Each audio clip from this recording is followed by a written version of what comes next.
حضرت محمد مصطفیٰ صلی اللہ علیہ وسلم. ایک اس سے بلند کر صلوات بھیجیے محمد وآل محمد.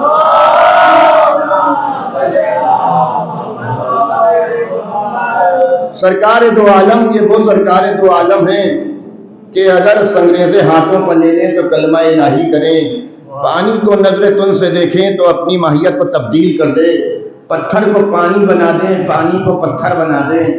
اللہ نے انہیں معجزات دے کے بھیجا ہے، اس لیے کہ یہ پروردگار عالم کی طرف سے ہادی بن کے آئے ہیں، اور ان کی ہدایت، ان کا قول، ان کا حکم سارے مسلمانوں پر واجب ہے، ان کی سیرت پاک سارے مسلمانوں پر واجب ہے.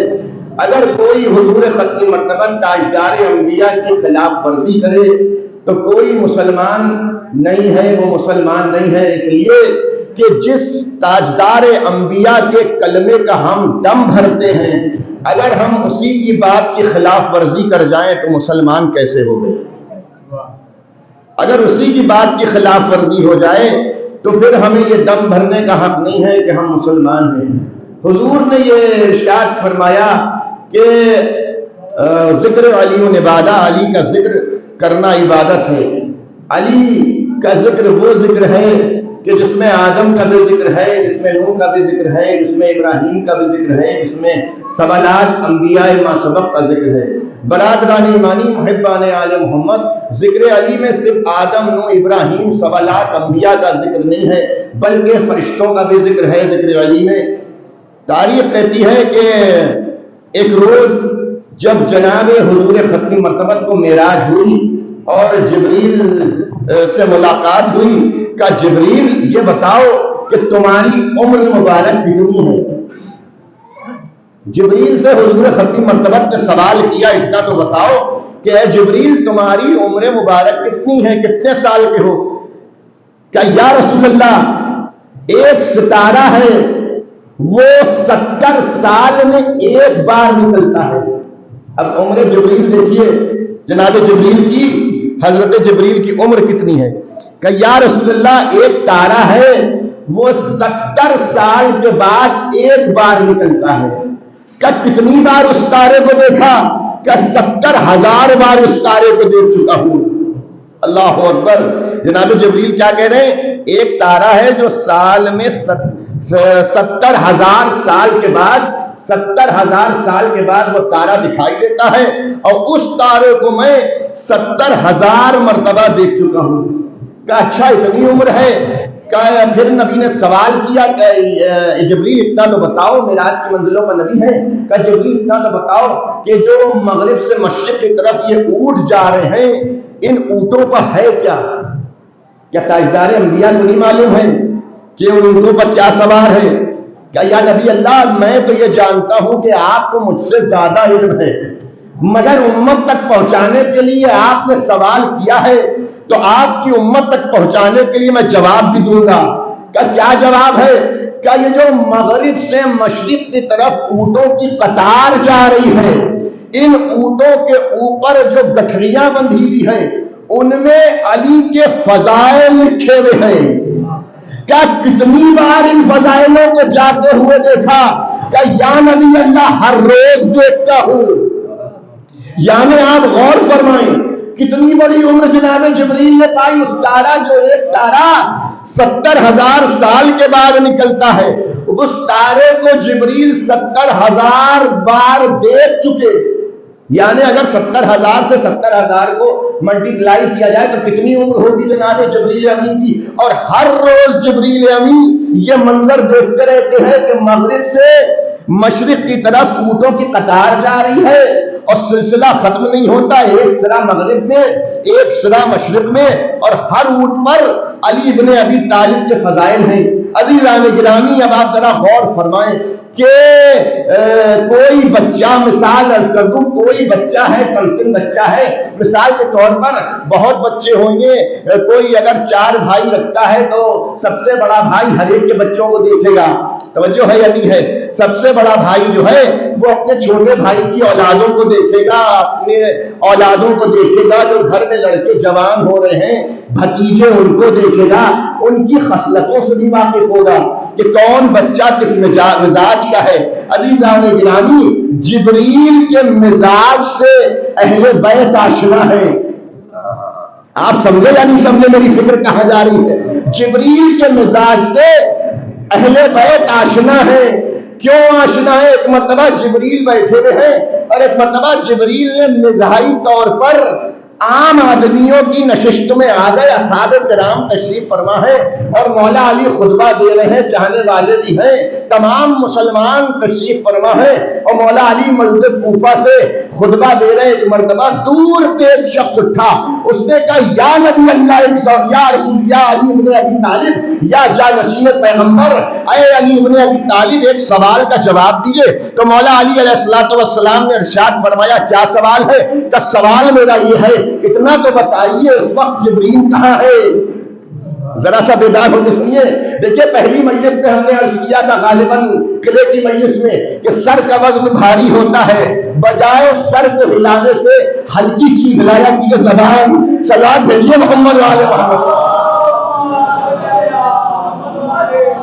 زبان کا وزن ہلکا ہوتا ہے، سر کا وزن بھاری ہوتا ہے، تو بھاری وزن کو نہ اٹھایا کرے، ہلکی چیز کو ہلایا کرے۔ ایک اور درود بھیجیے محمد والے۔ تو ایک مرتبہ جناب جبریل نے پوچھا بتائیے یا علی ابن ابی طالب، اتنا تو بتائیے یا علی کہ جبریل اس وقت کہاں ہے؟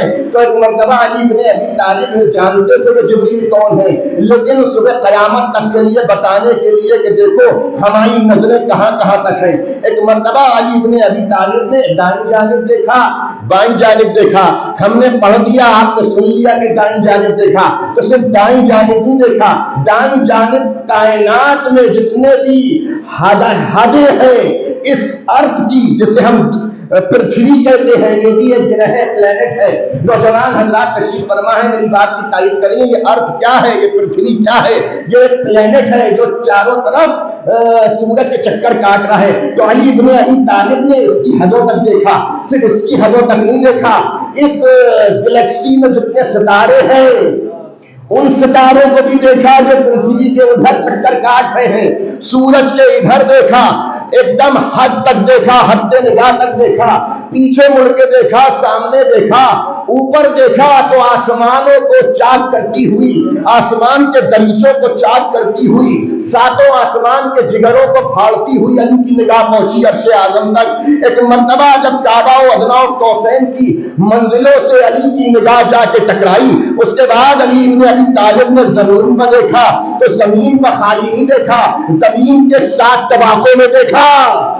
یہ ہماری اور آپ کی نگاہیں نہیں ہیں، یہ امامت کی نگاہیں ہیں، یہ عام بشر کی نگاہیں نہیں ہیں، یہ اس کی نگاہیں ہیں جو نورانی پردوں میں رہا، نورانی حجابوں میں رہا، اللہ اکبر، نور سے بن کے آیا ہے۔ ایک مرتبہ چاروں طرف دائیں جانب بائیں جانب، سامنے پیچھے اوپر نیچے 6 طرف دیکھ کے ایک مرتبہ علی ابن ابی طالب نے کہا جبریل یا میں ہوں یا تو ہے، میں جبریل ہو نہیں سکتا، تو جبریل ہے۔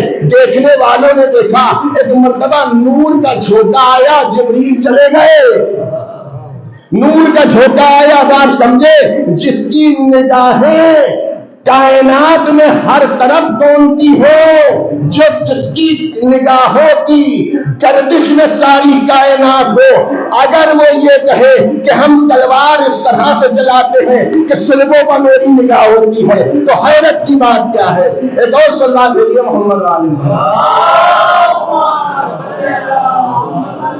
جس کی نگاہیں کائنات میں ہو تو سلبوں پر کیوں نہ ہو؟ عزیزان گرامی محبان آل محمد، امام شافعی کہتے ہیں کہ یا علی آپ کے فضائل تو اتنے ہیں کہ ایک مغرب سے چلتی ہے اٹھو یہ قطار تو مشرق میں چلی جاتی ہے۔ یا علی آپ کے فضائل تو اتنے ہیں کہ اپنوں نے بھی چھپائے دشمنوں نے بھی چھپائے. تو جو ہے یا نہیں ہے؟ اپنوں میں بھی چھپائے چاہنے والوں نے.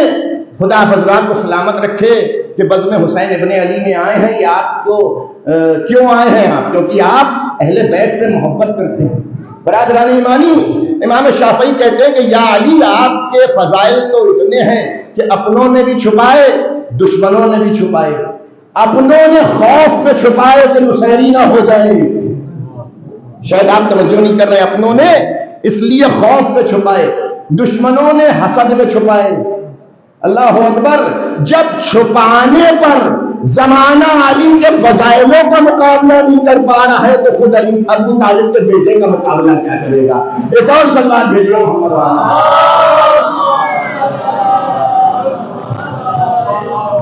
برادران ایمانی محبان آل محمد.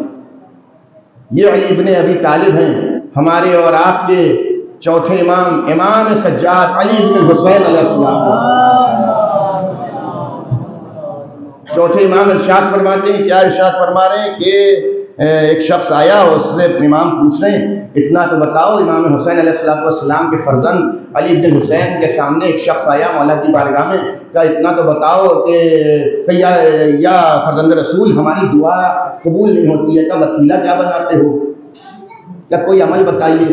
کا وسیلہ تو کچھ نہیں بناتے. کا کبھی کوئی وسیلہ بنایا؟ کا کبھی کدار کعبے کو وسیلہ بناتا ہوں کہ کعبے کا واسطہ پروردگار میرا یہ کام ہو جائے. کا بہت اچھی چیز ہے کعبے کو وسیلہ بنانا، بہت اچھی چیز امام نے فرمایا. پھر امام نے کیا فرمایا کہ کبھی کدار کعبے کو وسیلہ بناتے ہو، ٹھیک ہے اچھی بات ہے، مومن کو وسیلہ بنا کے دعا کیا کرے. اللہ اکبر. امام فرما رہے ہیں کہ مومن کو چاہنے والا اہل بیت کا اہل بیت کے چاہنے والے کو وسیلہ بنا کے دعا کیا. مثال کے طور پر اتنے لوگ یہاں تشریف فرما ہیں، یہ سب کون ہیں؟ اہل بیت کے چاہنے والے ہیں.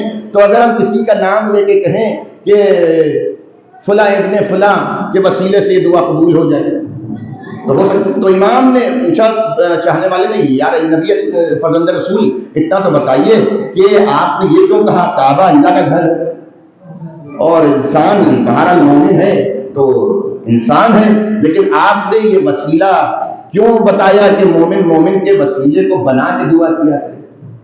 وہ بھی بہتر ہے، کعبے کو وسیلہ بنانا بھی بہتر ہے.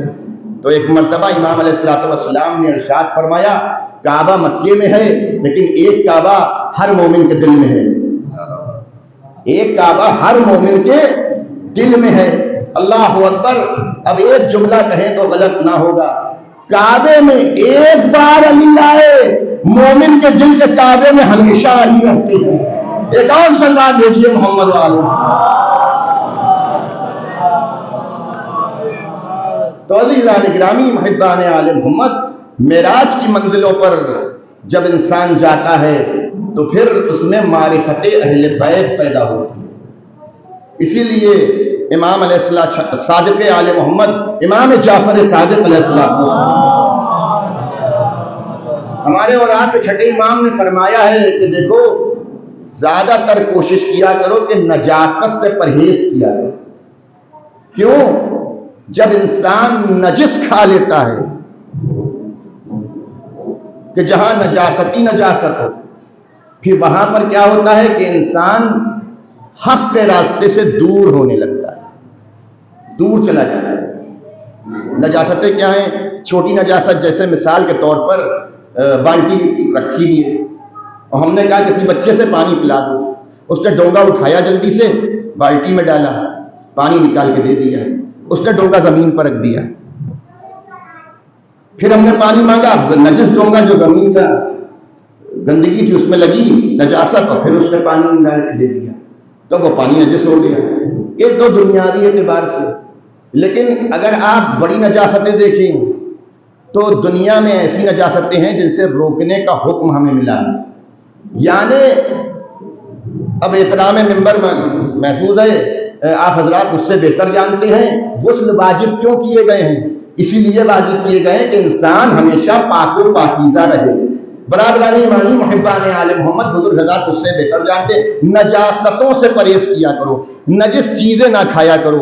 ان لوگوں کے ہاتھ سے بھی نہ کھاؤ کہ جو نجاست میں ڈوبے رہتے ہیں، مطلب جن کو یہ نجاست کا کوئی ان کے دماغ میں کانسیپٹ ہی نہیں ہے، کیا نجس ہے کیا پاک ہے، تو ان کے ہاتھ سے کھانا بھی ہمیں پرہیز کرنا چاہیے، کیونکہ ظاہر ہے جب ان کے نجاست کی احتیاطی نہیں کریں گے تو نجس خود بھی کھلائیں کھائیں گے اور ہم کو بھی کھلائیں۔ تو عزیزان گرامی، امام نے فرمایا کہ نجاست سے پرہیز کیا کرو تاکہ حق کے راستے سے دور نہ جائے، اور امام نے فرمایا کہ جب بھی آیا کرو فرش عزا پر، ہمارے جد حسین ابن علی کی فرش عزا پر آیا کرو تو کوشش یہ کیا کرو کہ باوضو ہو گیا، جس سے حق کے راستے میں اور قریبی آئے گی۔ ایک اور سلوات بھیجیے محمد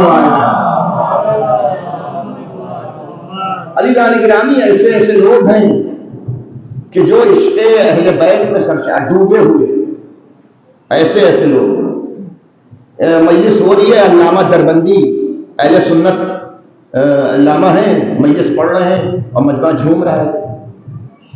بہت ایسے ذاکرین گزرے جو اہل سنت تھے، ابھی بھی دنیا میں ہیں، اور مجمع جھوم رہا ہے، علامہ دربندی مجلس پڑھ رہے ہیں۔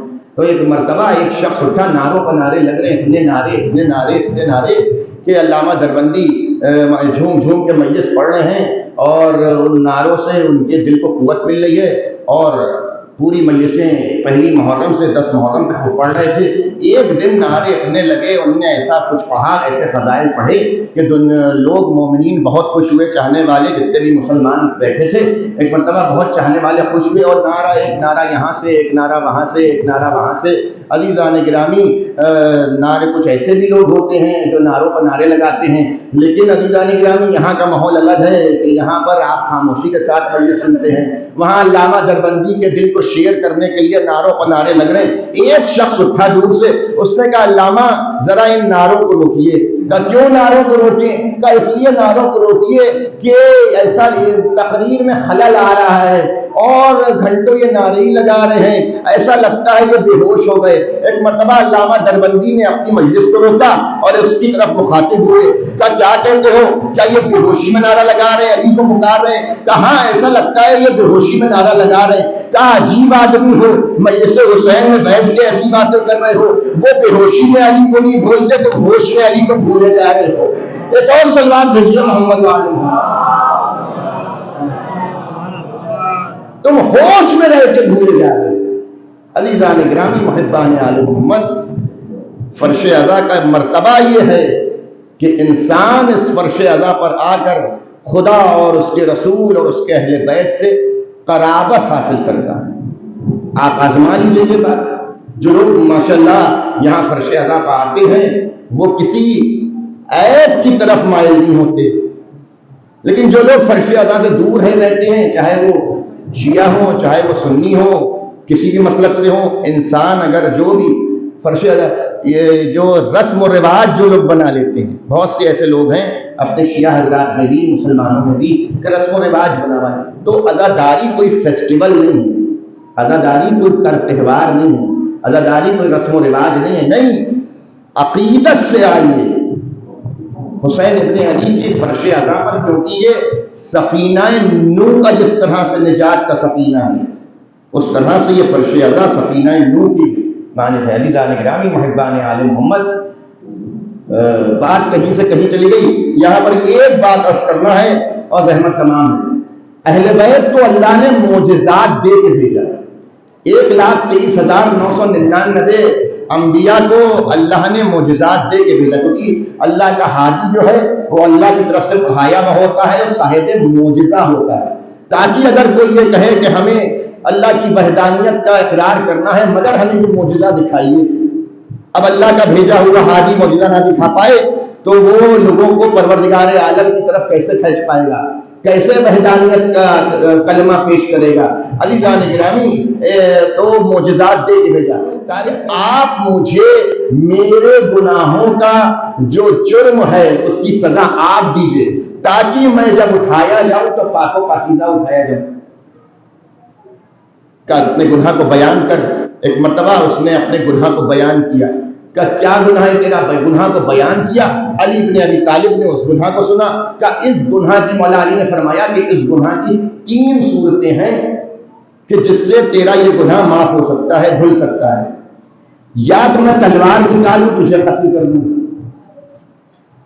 جو کہ فرزند رسول تھے، جانشین پیغمبر تھے، پروردگار عالم کے بنائے ہوئے حاجی تھے، نورانی ماحول میں آئے تھے، تو اللہ نے انہیں اختیار کیا تین صورتیں، یا تو یہ صورت ہے کہ میں تجھے قتل کر دوں، دوسری صورت کیا ہے یا علی، دوسری صورت یہ ہے میں تیرے اوپر دیوار گرا دوں تو دیوار میں دب کے مر جا، ایک سزا یہ ہے، تیسری سزا کیا ہے، تیسری سزا یہ ہے کہ میں تجھے آگ میں جلا دوں، کہ یا علی میرے گناہ تو اتنے ہیں، دل تو چاہتا ہے جو سب سے دردناک سزا ہے آگ میں جلنا، آپ مجھے آگ کے حوالے کر دیجیے۔ ایک مرتبہ علی بن ابی طالب نے ارشاد فرمایا پیغمبر سلمان سے کہ اعلان کر دو فلاں فلاں دن اس کو جلایا جائے گا، اللہ اکبر، غور فرمائیے گا، اور کہا بانس کی لکڑیوں کو اکٹھا کرو، اس کی لکڑیوں کو، بانس کی لکڑیوں کو اکٹھا کیا جائے۔ اب جو چاہنے والے تھے مسلمان وہ تو سوچ رہے تھے ٹھیک ہے، علی بن ابی طالب نے فیصلہ کر دیا۔ علی کی دور خلافت کا یہ معاملہ ہے، ایسا نہیں ہے کہ دور خلافت کا نہ ہو، نہیں، جب چوتھے نمبر پر مولا علی کی دور خلافت آئی، دربار سجا ہوا ہے، وہاں پر یہ شخص آیا اور مولا علی سے کہہ رہا ہے کہ آپ مجھے جلا دیجیے۔ علی بن ابی طالب نے آواز دی کہ لکڑیوں کو جمع کیا جائے۔ جو مولا علی کے چاہنے والے تھے، جیسے آپ ماشاءاللہ یہاں پر چاہنے والے تشریف لائیں فرش اعلیٰ پر، ایسے ہی دربار سجا ہوا تھا، جیسے مومنین یہاں تشریف فرما ہے ایسے ہی وہاں بھی تشریف فرما تھے، اور کچھ لوگ اور بھی تھے، لیکن عزیزان گرامی دور تک مجمع ہے۔ اب لوگوں میں یہ باتیں ہونے لگی کہ اب دو صورتوں سے راستہ خالی نہیں ہے، ایک صورت یہ ہے یا علی تو جلائیں گے اس کو، یا اس کو علی نہیں جلائیں گے۔ اگر اس کو علی نہیں جلائیں گے تو ہم یہ کہیں گے کہ کیا آپ یہی خلیفہ وقت ہیں کہ آپ کے سامنے مقدمہ آیا اور مجرم کہہ رہا ہے کہ ہمیں میرے گناہ کی سزا دیجیے، آپ کیسے خدا بند عالم کے بھیجے ہوئے نمائندے ہیں کہ مجرم اپنا جرم قبول بھی کر رہا ہے اور آپ اس کو سزا نہیں دے رہے ہیں۔ اگر علی جلا دیں گے تو ہم علی کے چاہنے والوں کو جلائیں گے، یہ کہہ کر جلائیں گے کہ دیکھو علی کی محبت کا بہت دم بھرتے ہو، آج یہ کہتے ہو کہ علی بن ابی طالب کی محبت، آقا حسین کی محبت جہنم کی آگ سے بچا لے گی، لیکن آج علی نے خود جلا دیا۔ تو دو صورتوں سے راستہ خالی نہیں ہے، یا تو یہ تانا دیں گے کہ جو کہتے ہو کہ علی کی محبت بچائے گی جہنم کی آگ سے، پیغمبر اسلام کے جانشینوں کی محبت پیغمبر اسلام کی محبت بچا لے گی، لیکن ایسا پیغمبر اسلام کا جانشین ہے جو خود جلائے دے رہا ہے، توجہ، تو پیغمبر کی محبت جہنم کی آگ سے کیا بچائے گی؟ تو عزیزان گرامی دو صورتوں سے راستہ خالی نہیں ہے۔ لکڑی بانس کی اکٹھا کی گئی اور کنٹلوں لکڑی روز ایسی آگ جلنے پر آئی، ایسی جلی، اور کس طرح سے جلی؟ علی ابن ابی طالب نے اس کو لکڑیوں کے ڈھیر میں بٹھایا اور چاروں طرف بڑا سا الاؤ بنا دیا۔ اب وہ نظر نہیں آ رہا ہے، صرف بانس کی لکڑیاں ہیں، اور اس کو دو پتھر دیے کہ تم اپنے ہاتھ سے خود آگ لگاؤ۔ یہ عدل کے خلاف تھا کہ علی آگ لگا دے، کسی اللہ کی مخلوق کو علی جلا دے، یہ تو حق خدا تو ہے۔ ایک مرتبہ آواز دی کہ تم پتھر کو رگڑنا اور جب چنگاریاں نکلے تو تم آگ لگا دینا، اور ایک مرتبہ لکڑیوں کا انبار ہے، اور ایک مرتبہ تیزی سے جب علی بن ابی طالب نے معاملہ تیار ہو گیا تو ایک مرتبہ علی بن ابی طالب نے اس کی طرف نگاہ کی کہ آواز جملہ سنیے گا، مولا علی کا میری خطابت نہیں ہے، اس کو دیکھ کے آواز دی جو لکڑیوں کے ڈھیر میں بیٹھا ہوا ہے کہ یاد رکھو اگر تم میرے سچے چاہنے والے ہو تو آج لکڑیوں میں آگ لگ ہی جائے تم نہ جلو گے۔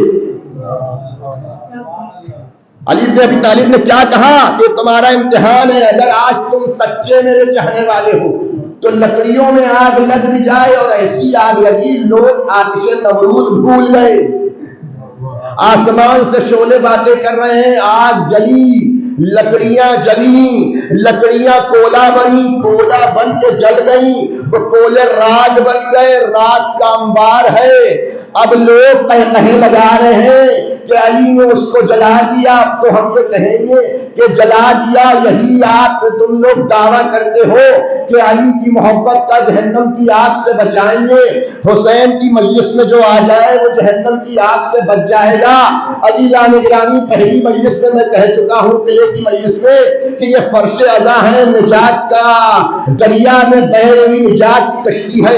ہندو ہو، مسلم ہو، سکھ ہو، عیسائی ہو، یہودی ہو، حنبلی ہو، شافعی ہو، مالکی ہو، کسی بھی مسلک کا انسان ہو، اگر حسین کی عقیدت کو دل میں رکھ کر اس فرش ادا پہ آیا ہے محبت علی میں، محبت حسین میں، تو قسم خدا کی، اس ادا خانے کی قسم، اگر حسین کی محبت دل میں رکھ کے آیا ہے تو وہ جہنم کی آگ سے جل نہیں سکتا۔ اب اس واقعے سے آپ نتیجہ نکالیے گا، اس لیے میں یہ واقعہ پڑھ رہا ہوں کہ یہاں پر ماشاءاللہ مسلمان حضرات کی تشریف فرما ہیں، جو بھی فرش ادا پہ آ جائے اور حق معرفت کے ساتھ حسین ابن علی پر چھٹے امام کہہ رہے ہیں کہ حق معرفت کے ساتھ حسین ابن علی پر روئے، اس پر جنت واجب ہے، تو اب چاہنے والا جل گیا۔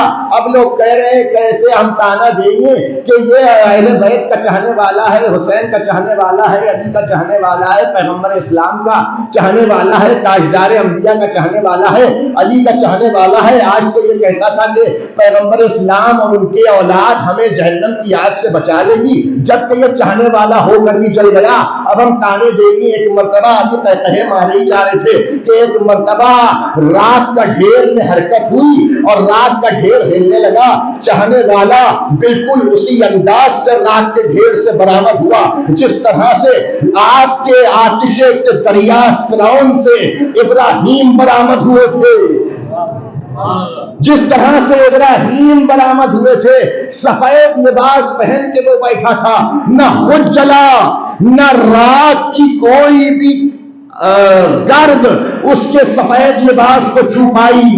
عزیزان گرامی، یہ ان کے چاہنے والے بھی آگ ان کو چھو نہیں سکتی ہے۔ تو اگر آپ فرش عطا پہ آتے ہیں، عقیدت کے ساتھ بیٹھتے ہیں، تو کیا آپ کو جہنم کی آگ آپ کا بال بھی نیچا کر سکتی ہے؟ نہیں کر سکتی، کیونکہ معصوم کا قول اپنی جگہ اٹل رہتا ہے۔ لم تجد لسنت الہی تبدیلا، اللہ کی سنت میں کسی طرح کی کوئی بھی تبدیلی نہیں ہوتی۔ معصوم نے جو کہہ دیا وہ کہہ دیا کہ جو بھی میرے جد مظلوم حسین ابن علی پر روئے گا اس پر جنت واجب ہے۔ بس عزیزان گرامی، جتنے بھی یہاں پر لوگ تشریف فرما ہیں، یہ کیوں آئے ہیں؟ حسین کا غم منانے آئے ہیں۔ کوئی آپ کو کھینچ کے لایا ہے؟ کہا نہیں، کوئی کھینچ کے نہیں لایا ہے، یہ تو فاطمہ کے لال کا غم ہے۔ اللہ اکبر۔ حسن اور حسین جا رہے ہیں حج سے واپس۔ ایک مرتبہ حسین کو بڑی تیز شدت کی پیاس لگی، تو ایک مرتبہ بھائی حسن سے کہا بھیا ہمیں شدت کی پیاس محسوس ہو رہی ہے۔ تو ایک مرتبہ حسن مجتبیٰ علیہ السلام نے ارشاد فرمایا اپنے بھیا حسین سے، بھائی آگے چلو، کوئی نہ کوئی ایسی بستی آئے گی جہاں ہم سیراب ہو جائیں گے۔ کیا دیکھا؟ ابھی ریگستان میں سفر کر ہی رہے تھے کہ ایک جھوپڑی نظر آئی، اس جھوپڑی کی طرف قریب گئے، تفصیل بات کیا، کیا دیکھا کہ ایک ضعیفہ ہے اور اس کا شوہر جو بستر پر حلیل ہے وہ بھی ضعیف ہے۔ کہا ضعیفہ میں اس وقت تیرے در پر اس غرض سے آیا ہوں کہ مجھے شدت کی پیاس محسوس ہو رہی ہے۔ ضعیفہ نے بٹھایا، گرد صاف کی، کہا بیٹھیے تشریف رکھیے۔ ایک مرتبہ پانی لائی ضعیفہ، ان قریب حسن اور حسین علیہ السلام پانی پیتے، تو ایک مرتبہ آواز دی حسین ابن علی نے، ضعیفہ یہ بتا کہ تو کون ہے؟ کہا میں یہیں رہتی ہوں، جنگل میں میری ایک بکری ہے، اس کو کوئی جانوروں اس کا دودھ دھوتی ہوں اور اس دودھ پی کے میں گزارا کرتی ہوں۔ اللہ اکبر۔ اس دودھ پی کے میں گزارا کرتی ہوں، کوئی فرزند نہیں ہے، کوئی اولاد نہیں ہے۔ تو حسین ابن علی نے پانی پیا اور تھوڑا سا پانی آب کوزہ آب میں بچایا۔ کہ ضعیفہ تو یہ کیا پی لے گی؟ کہ آپ کون ہیں؟ کہ تو نے مدینے والوں کو جانتی ہے، رسول کو جانتی ہے؟ کہ ہاں میں اللہ کے رسول کا کلمہ پڑھتی ہوں۔ کہ میں اسی کا چھوٹا نواسا حسین ابن علی ہوں۔ کہا اچھا آپ ہیں؟ روزاروں قطار رونے لگی ضعیفہ۔ کہا یہ پانی تو پی لے انشاءاللہ تو صاحب اولاد ہو جائے گی۔ ضعیفہ نے پانی کو پیا۔ یہ بھی اہل بیت کا معجزہ ہے تو اور کیا ہے کہ ضعیفہ نے پانی کو پیا۔ 1 سال کے بعد جب حسن اور حسین پھر اس ضعیفہ کے گھر آئے تو کیا دیکھا؟ اس ضعیفہ کی آغوش میں ایک فرزند ہے۔ ضعیفہ بہت خوش ہوئی، حسین نے اس کو اپنی آغوش میں لیا کہ آقا یہ آپ کا عطا کردہ ہے، آپ نے مجھے جو پانی پلایا تھا، اللہ اکبر، یہ آپ کا عطا کردہ ہے، اب جو دل چاہے آپ اس کا نام رکھیے۔ تو ایک مرتبہ حسین ابن علی نے آواز دی اس کو دنیا میں بھی میں نے آزاد کیا، آخرت میں بھی آزاد کیا، اس کا نام میں نے حر رکھا ہے۔ اللہ اکبر، وہ حر جری جو جوان ہوا، جو عطا کردہ حسین ابن علی ہے، جانتا ہے کہ حسین نے مجھ کو عطا کیا ہے۔ ایک مرتبہ لگام فرض حسین پر ہاتھ ڈالا کہ آواز دے حر، کیا تو مجھے نہیں پہچانتا؟ کہ نہیں فرزند رسول، اگر آپ نہ ہوتے تو آج میں اس دنیا پر نہ ہوتا۔ کہ حر کبھی لگام فرض سے ہاتھ ہٹا دے، تیری ماں تیرے غم میں روئے۔ لرزنے لگا حر، ایک مرتبہ سردار تھا اپنے قبیلے کا، ایک مرتبہ لرزنے لگا، بہادر تھا۔ کہا کہ اے فرزند رسول، آج تو آپ نے اس بھرے مجمع میں میری ماں کی توہین کی، کیونکہ عرب کا دستور یہ تھا کہ کبھی بھرے مجمع میں کسی کی ماں کا نام نہیں لیتے تھے۔ کہ آج تو بھرے مجمع میں آپ نے میری ماں کا نام لے لیا، مگر میں آپ کی ماں کی توہین نہیں کر سکتا، اس لیے آپ کی ماں خاتون جنا ہے۔ اللہ اکبر، اللہ اکبر۔ پھر کہتا ہے کہ اپنے رسالے سے، اپنے لشکر سے، کہ اپنے گھوڑوں سے اترو، نماز ظہر کا وقت ہے، نماز ادا کر لو۔ تاریخ کہتی ہے ایک مرتبہ حر کے لشکر کو دیکھا حسین نے کہ زبانیں باہر آئی ہوئی تھی پیاس کی شدت سے، اور ایک مرتبہ آواز دی عباس ذرا ان کو پانی پلاؤ۔ حر کے لشکر میں ایک حسین ابن نمیر نام کا بندہ ہے جو جناب علی اکبر کا قاتل ہے، نیزہ بردار ہے۔ جیسے ہی اس کے سامنے عباس نے مشکیزے کو کھولا، اس کی پیاس کا عالم یہ تھا کہ پانی کو دیکھ کے تڑپ رہا تھا، پانی پینا چاہتا ہے، پانی نہیں پی پا رہا ہے۔ حسین کی نگاہیں اسے دیکھ رہی ہیں، حسین زارو قطار رو رہے ہیں۔ اللہ اکبر، یہ کریم ابن کریم آقا ہے، اپنے بیٹے کے قاتل کو دیکھ تو رہا ہے مگر پانی پلا رہا ہے۔ سارے لشکر کو سیراب کیا۔ تاریخ کہتی ہے اب حر کا لشکر لے کے چلا حسین کو کربلا کی طرف۔ واقعے بہت ہے، میں نے دامن وقت میں گنجائش نہیں۔ حر کا لشکر لے کے چلا، شب عاشور ہاتھ پہ ہاتھ مل رہا ہے۔ ایک مرتبہ کسی نے پوچھا حر، میں نے تجھے آج تک پریشان نہ دیکھا، بڑی بڑی جنگیں ہوئی، میں نے تجھے پریشان نہ دیکھا، تو بہادر سردار، بہادر قبیلے کا، آج ہاتھ پہ ہاتھ کیوں مل رہا ہے؟ تو ایک مرتبہ حر نے کہا کیا تو وہ آوازیں نہیں سن رہا ہے جو حسین کے خیموں سے آ رہی ہیں؟ اللہ کاش ہائے پیاس ہمیں مارے ڈالتی ہے، ہائے پیاس ہمارا کلیجہ بھونے دیتی ہے، بچوں کی آوازیں آ رہی ہیں۔ حر اضطراب کے عالم میں ہے، حق اور باطل کے درمیان فیصلہ کرنا چاہتا ہے۔ ایک مرتبہ جب رات کی تاریکی گزر چکی، صبح کی سفیدی نمودار ہونے والی ہے، اذان صبح کا وقت آیا تو ایک مرتبہ اپنے بیٹے کو بلایا، اے بیٹا کیا تم وہ آوازیں سن رہے ہو؟ کہ بابا کیا ارادہ ہے؟ غلام کو بلایا، کہ آقا کیا ارادہ ہے؟ کہا میں یہ چاہتا ہوں کہ حق کے راستے پر چلا جاؤں، اس لیے مجھے حق کا راستہ ادھر دکھ رہا ہے۔ علی المال حق الحق و ما علی، نبی کریم کی حدیث ہے، علی کے بیٹے حسین ہیں، جدھر حسین ہے ادھر ہی حق ہے۔ اللہ اکبر۔ تو ایک مرتبہ بیٹے نے کہا آقا بابا بسم اللہ، ایک مرتبہ دونوں باپ بیٹے آگے بڑھے تو غلام دوڑتا ہوا آیا کہ کیا چاہتے ہو؟ میں نے تمہیں آزاد کر دیا، دل چاہے ادھر جاؤ، دل چاہے ہے ادھر رہو. کہا آقا جب تک جہنم کے راستے میں رہے آپ مجھے اپنا بنا کے رکھا, اب جنت کے راستے پر جا رہے ہیں تو چھوڑے جا رہے ہیں, کیا تم بھی آؤ. یہ تو مرتبہ صبح کی سفیدی نمودار ہے. پھر نے اپنا رومال نکالا, رومال سے اپنے ہاتھوں کو بندھوایا, ایک پٹی آنکھوں پر باندھی, اور اب ہر اس طرح سے آ رہا ہے جیسے کوئی مجرم ہے. رومال کا ایک سرا اپنے بیٹے کے ہاتھ میں دیا. ایک مرتبہ اللہ اکبر کی تکبیر کی آواز بلند ہوئی. ایک مرتبہ ہر نے اپنے بیٹے سے پوچھا کون آ رہا ہے؟ کیا عباس و علی اکبر ہمارے استقبال کے لیے آ رہے ہیں. غلام نے تکبیر کی آواز بلند کی. کیا خود آقا حسین آ رہے ہیں. پھر تیزی سے خاک کربلا پر گرا, حسین کے قریب پہنچا. مولا مجھے معاف فرمائیے, میں بہت بڑا مجرم ہوں آپ کا, میں خطاوار ہوں. آج اس سرزمین کربلا پر میں گھیر کے لایا ہوں, ورنہ آپ کو کوفے جانا تھا. اللہ اکبر. ایک مرتبہ کریم ابن کریم آقا نے, جس کی فرش ادا پر عزادارو تشریف فرما ہو, جس کی فرش ادا پر بیٹھے ہو, وہ تمہارے گناہوں کو بخشنے والا ہے. ابھی زندگی بہت ہے, زندگی کے اب تک کے جتنے گناہ ہیں حسین ابن علی سے معذرت کر کے, اس لیے کہ یہ وہ حسین ہے جس نے ہور کی خطا کو معاف کیا. ایک مرتبہ پیشانی کا بوسہ دیا, اے ہور یہاں بھی میں نے تجھے معاف کیا, آخرت میں بھی معاف کیا. کیا آقا اب میں چاہتا ہوں کہ اب میں اس گناہ کے بدلہ پورا کروں, اب میں جاؤں. ایک مرتبہ کا اجازت ہے. ہور پہلے نہیں گیا, ہور کا بیٹا علی ابن ہور میدان میں گیا. خاک و خون میں علی ابن ہور ایریاں رگڑ رہا ہے. ابھی سلام آباد آئی, تیزی سے ہور اپنے بیٹے کی مدد کے لیے پشت فرس پر سوار ہوا. تیزی سے گھوڑا دوڑاتا ہوا پہنچا.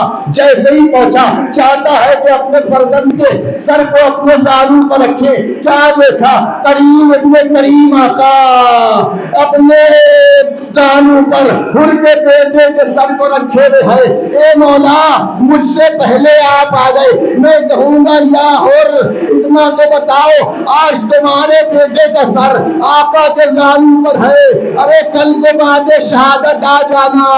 18 برس کا کڑیل جوان صدا دے رہا ہے بابا, ارے ادھر آئیے. حسین اس طرح سے اکبر کے لاشے پر پہنچے. کوئی گھٹنی میں چلتا ہوا بچہ, اے میرے لحال آنکھوں کی بینائی چلی گئی, اے علی اکبر کہاں ہو, آواز دو. اکبر لاشے پہ پہنچے. حسین منہ پا منہ رکھ دیا. اے بلدی, اے میرے بیٹا تمہارے زخم کہاں لگا ہے, اے میرے لال علی اکبر کہاں پر زخم ہے دکھا. سیعلم الذین ظلموا ایام انقلبوا منقلبون ان اللہ و انا الیہ راجعون. پروردگارا تجھے محمد والے محمد کا واسطہ ہم سب کی اس مختصر سی ادا قبول فرما. جتنے بھی یہاں پر آقا حسین کے چاہنے والے تشریف فرما ہیں ان سب کی حفاظت فرما. پروردگارا تجھے محمد والے محمد کا واسطہ ہمارے امام زمانہ علیہ السلام کے ظہور میں تعجیل